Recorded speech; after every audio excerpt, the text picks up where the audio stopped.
Եվ գիտեք, այս զրույցը գուցե եւ շատ մարդկանց մոտիվացնի։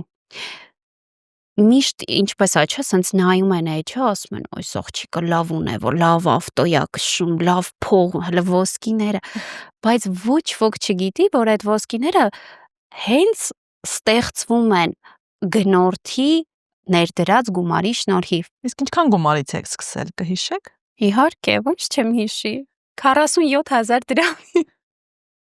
Առաջին գործը, առաջին 47,000 գումարը ինչի վրա եք դրամ։ ծախսել։ 47,000 դրամից եմ սկսել, որը իմիջիայլոց պարտքով վերցրած գումար էր։ Հետո Հա, բայց համարձակությունը այդքան թույլ է այո, տվել դա գիտեք, անել։ ըստիս դու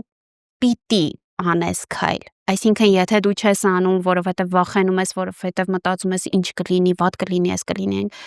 հնարավոր է վատ լինի, Դե ինչի՞ չէ։ ռիսկի չի դիմում, շամպայն չի խմում։ Միանշանակ հնարավոր է վատ լինի, իհարկե հնարավոր է, բայց դու պիտի անես դա, որպեսզի հասկանաս, որ հնարավոր էր։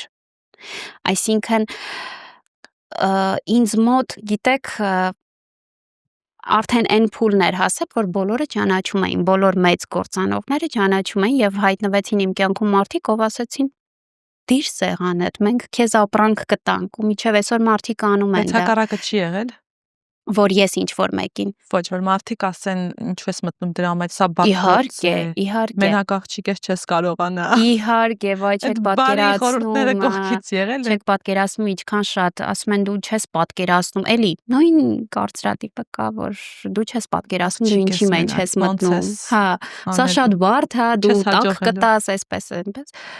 Միշտ են այդպիսի բաները եղել, բայց քանի որ ես սովոր եմ առաջ գնալ, թող չստացվի, ես համաձայն եմ, թող ես կորցնեմ այն ինչը ունեմ, համաձայն եմ։ Գիտեք, շատ հեշտ է կողքից նայել ու ասել, այս աղջիկը այսպես այնպես, ոչ մեկ վստահ եմ չի պատկերացնում, որ այդ նույն աղջիկը, ով ներկայացնում է այդքան ճոխ, շքեղ զարդեր, ապրում է 19 քառակուսի տան մեջ։